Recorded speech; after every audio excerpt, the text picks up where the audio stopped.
Kisah Sunan Muria adu sakti untuk mendapatkan si cantik Dewi Roroyono. Sumber, https://kalam.sindonews.com/miftah.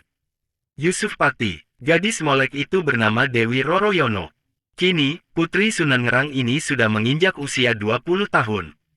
Sang ayah memiliki niat merayakan ulang tahun putrinya itu. Sunan Ngerang bukan orang sembarangan. Beliau adalah guru orang-orang penting pada zamannya. Para muridnya antara lain Sunan Kudus, Sunan Muria, Adipati Pathakwarak, Kapa dan adiknya Gentiri.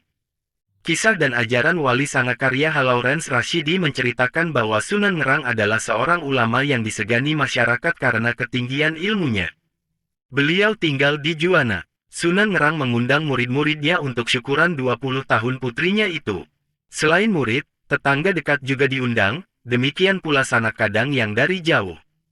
Setelah tamu berkumpul, Dewi Roroyono dan adiknya yaitu Dewi Roro Pujiwati keluar menghidangkan makanan dan minuman. Keduanya adalah dara-dara yang cantik rupawan. Terutama Dewi Roroyono yang berusia 20 tahun, bagaikan bunga yang sedang mekar-mekarnya. Bagi Sunan Kudus dan Sunan Muria yang sudah berbekal ilmu agama dapat menahan pandangan matanya sehingga tidak terseret oleh godaan setan. Tapi seorang murid Sunan Ngerang yang lain yaitu Adipati Pathakwarak memandang Dewi Roroyono dengan mata tidak berkedip menikmati kecantikan gadis itu. Sewaktu menjadi cantrik atau murid Sunan Ngerang, yaitu ketika Pathakwarak belum menjadi adipati, Roroyono masih kecil, belum nampak benar kecantikannya yang memesona. Sekarang, gadis itu benar-benar membuat Adipati Pathakwarak tergila-gila. Sepasang matanya hampir melotot memandangi gadis itu terus-menerus. Karena dibakar birahi yang menyala, Pathakwarak tidak bisa menahan dirinya.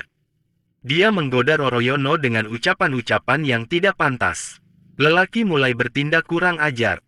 Jelas saja Dewi Roroyono merasa malu sekali, lebih-lebih ketika lelaki itu berlaku kurang ajar dengan memegangi bagian-bagian tubuhnya yang tak pantas. Disentuh. Si gadis naik pitam, nampan berisi minuman yang dibawanya sengaja ditumpahkan ke pakaian sang adipati. Pathakwarak menyumpah-nyumpah. Ia naik pitam. Sementara para tamu menertawakan kekonyolannya itu. Hampir saja Dewi Roroyono ditamparnya kalau tidak ingat bahwa gadis itu adalah putri gurunya. Dewi Roroyono memilih lari masuk ke dalam kamarnya. Gadis itu menangis sejadi-jadinya karena dipermalukan oleh Pathakwarak. Malam hari tamu-tamu dari dekat sudah pulang ke tempatnya masing-masing. Tamu dari jauh terpaksa menginap di rumah Sunan Ngerang. Mereka yang menginap itu termasuk Pathakwarak dan Sunan Muria. Pathakwarak memiliki niat tak terpuji. Lelaki yang sudah dibakar nafsunya itu tak dapat memejamkan mata kendati malam telah larut. Pathakwarak kemudian bangkit dari tidurnya mengendap-endap ke kamar Dewi Roroyono. Gadis itu disirapnya sehingga tak sadarkan diri. Kemudian melalui genteng Pathakwarak melorot turun dan membawa lari gadis itu melalui jendela. Dewi Roroyono dibawa lari ke Mandalika, wilayah Keling, Jepara. Setelah Sunan Ngerang mengetahui bahwa putrinya diculik oleh Pathakwarak, maka beliau berikrar siapa saja yang berhasil membawa putrinya itu bila perempuan akan dijadikan saudara Dewi Roroyono. Bila lelaki akan dinikahkan dengannya. Tak ada yang menyatakan kesanggupannya.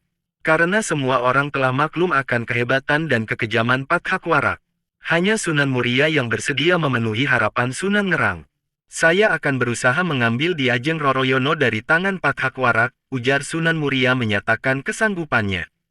Maka berangkatlah Sunan Muria ke Keling. Hanya saja, di tengah perjalanan Sunan Muria bertemu dengan Kapa dan Gentiri, adik seperguruan yang lebih dahulu pulang sebelum acara syukuran berakhir. "Mengapa Kakang tampak tergesa-gesa?" tanya Kapa, merasa heran melihat Sunan Muria berlari cepat menuju arah ceritakan semuanya. "Tapi aku juga tak bisa membohongi perasaanku sendiri," tegas Adit, "kau sinting, Dit. Sinting untuk mencintainya. Sinting untuk hanya bisa menerima kenyataan bahwa dia dan suaminya itu sudah menjalin rumah tangga selama 10 tahun dan tak mungkin aku goyahkan dengan kasih yang kuhamparkan. Aku cukup tahu diri untuk sekedar menjadi bayang ketika pria itu sejenak pergi dari kehidupan kita. Aku sadar akan hal itu, Yo. Itu mutlak keputusanmu, Dit. Aku sebagai teman cuma sekedar mengingatkan dan mempertanyakan tentang apa yang terjadi di depan mataku. Itu karena aku peduli. Tapi kembali ke dirimu, aku yakin kamu sudah cukup dewasa untuk mengetahui setiap konsekuensi dari tindakan atau jalan yang kamu pilih. Tapi mau sampai kapan? Entahlah, hanya pertanyaan itu yang belum bisa kujawab. Adit terpekur, masih di pojokan kamar sempit rumah kos itu. Botol vodka yang tadi digenggam, kini kosong, terkulai tak jauh dari kakinya. Bahkan rokok yang tadi terselip di jemarinya, masih berada di sana. Mati karena lupa tak terisap, atau sudah tak ada daya. Adit tertidur.